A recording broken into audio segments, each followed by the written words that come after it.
Imagine waking up one morning, checking the news, and finding out that overnight, an entire country's financial markets have lost wealth equivalent to, say, the annual budget of a medium-sized state. Just vanished. That's pretty much what happened on August 26, 2025 in India.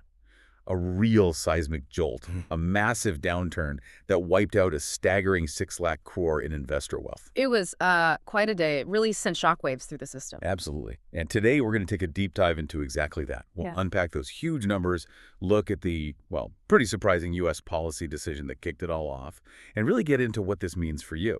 Whether you're an investor, maybe a small business owner, or honestly, just anyone trying to make sense of the global economy right now. Right. The goal isn't just to report the numbers, but to understand the why. Why this specific U.S. policy shift? Why is it such a potential game changer? Who gets hit hardest? Exactly. We want to look at the immediate shock, sure, but also the underlying causes and how India might navigate its way forward from here. So let's start with that day itself, that shockwave. Okay, so August 26th, what we saw was a really widespread sell-off across the board, really.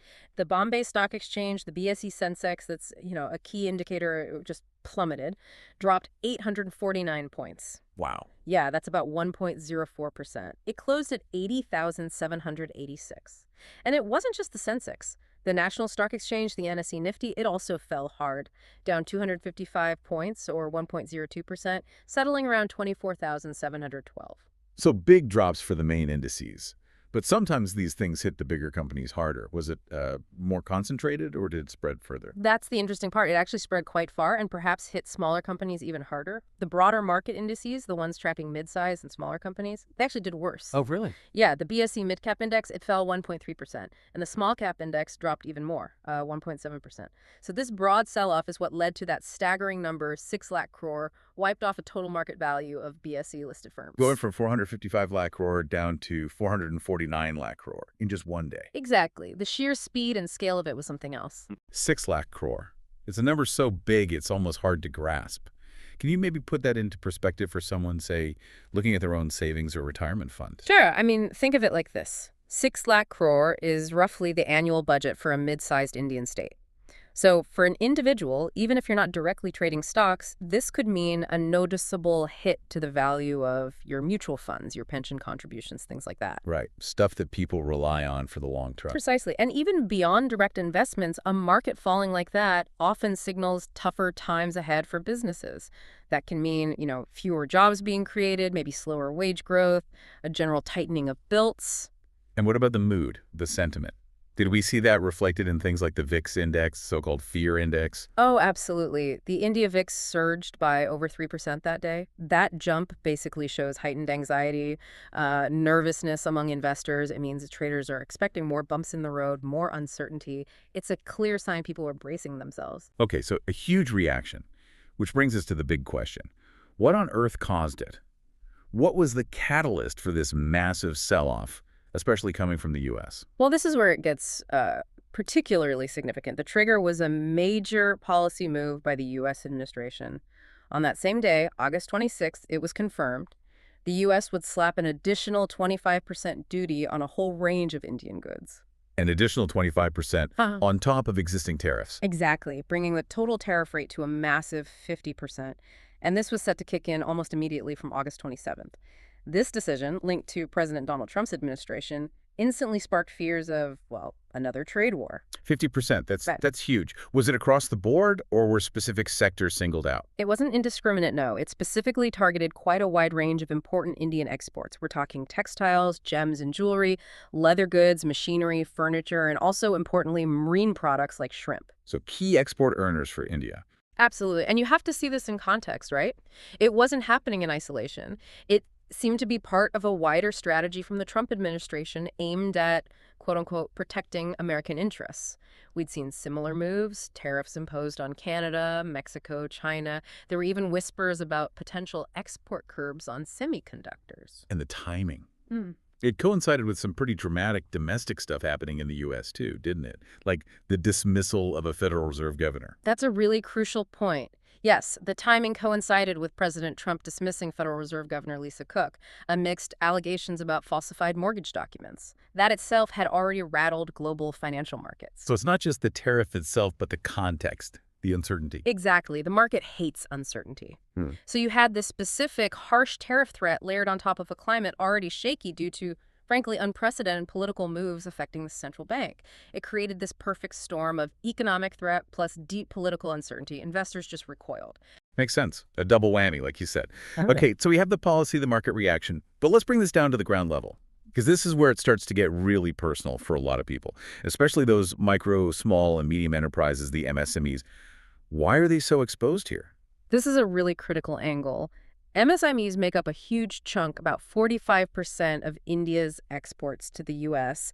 And the reality is many of them just don't have the deep pockets or the resources to suddenly absorb a 50% tariff. They can't just swallow that cost. Not easily. Or pivot quickly to find brand new markets overnight. They operate on tighter margins, fewer safety nets, so a shock like this hits them incredibly hard and incredibly fast. Let's make this even more concrete. Take textiles and apparel. What does a 50% total tariff mean for a place like Tiruppur?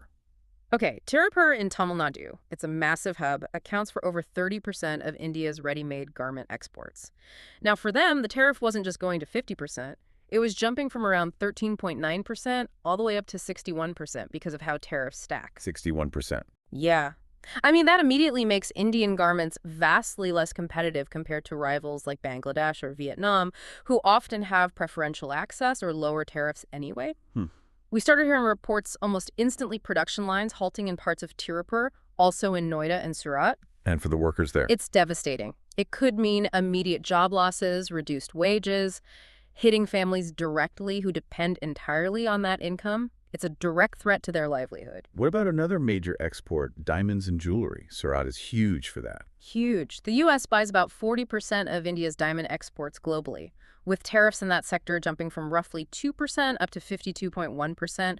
The MSMEs in Surat, who really dominate that polishing and cutting industry, they face a really bleak picture. So orders just dry up? Potentially, yes. Imagine being a small diamond polishing unit in Surat. Your main buyer is in the U.S. Suddenly your product is 50% more expensive. Orders could vanish overnight. That might force businesses to drastically cut costs, lay people off, or even shut down. And even something like shrimp seems quite specific. Well, India is a major shrimp exporter to the U.S. It's a key market. Now, they face a total tariff of around 60%.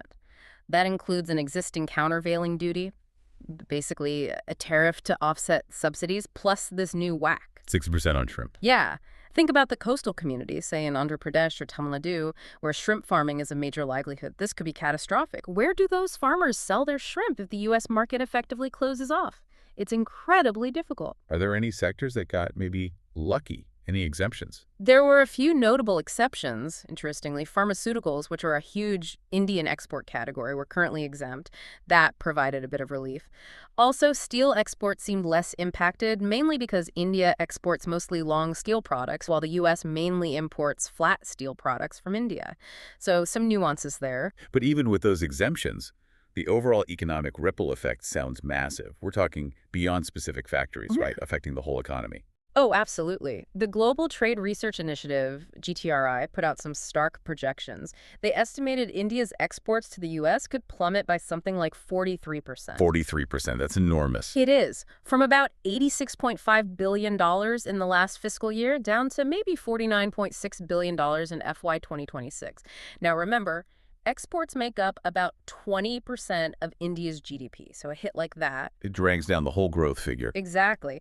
GTRI estimated it could shave off anywhere from 30 to 90 basis points, that's 0.3% to 0.9% from India's projected GDP growth. If India was aiming for, say, 6.5% growth, this could potentially pull it down closer to 5.6%. So connecting that back to our listeners, what does a drop in GDP growth actually mean for the average person beyond maybe seeing their investments dip? Well, several things. First, jobs. We talked about the export sectors, but slower overall growth means fewer jobs created across the economy, especially hitting those MSMEs again, which are very labor-intensive. Potentially higher prices for some things domestically. If exporters can't sell competitively to the U.S., they might try to sell more goods within India. That could, in theory, increase supply, but depending on the product, it might also push prices up if demand is strong. Like those shrimp we mentioned may be more available locally, but perhaps at a higher price. Right. The market dynamics shift. And then there's the wealth effect. That year's Lakh Crore loss isn't just numbers on a screen, it's real wealth eroded. If you're a retiree relying on returns from mutual funds, that's less income, maybe forcing cutbacks. And on a national level, slower GDP growth means slower progress on everything: infrastructure projects, funding for healthcare, education. For a young person looking for their first job, it just makes a competitive market even tougher. It really does cascade through the whole system. But India's economy has often been described as resilient, partly because of its large domestic market. Is there a silver lining here, some cause for maybe cautious optimism? There is, yes. That point about insulation is key. Because exports are only about 20% of GDP, India isn't as vulnerable as, say, heavily export-dependent economies in Southeast Asia might be. Domestic demand is a powerful engine. So the internal economy can cushion the blow somewhat. To an extent, yes. And the GTRI report actually pointed this out, too. Despite the projected fall in U.S. exports, they still forecast India's total goods and services exports to rise overall in FY 2026, reaching around $840 billion. How's that work? It's driven by strong growth in services exports, think IT, software, business process outsourcing, which are expected to grow by 10%, and also a projected 5% growth in goods exports to countries other than the U.S. So diversification is already happening. That's a really important counterpoint. And presumably, the Indian government isn't just standing by watching this happen. What are they doing or planning to do? No, they're definitely exploring options. There's serious talk of reviving something called the Interest Equalization Scheme. The idea is to allocate around 15,000 crore annually to make export credit cheaper for MSMEs, basically subsidizing loan interest rates to help them compete. Oh, okay, a direct support measure. Exactly.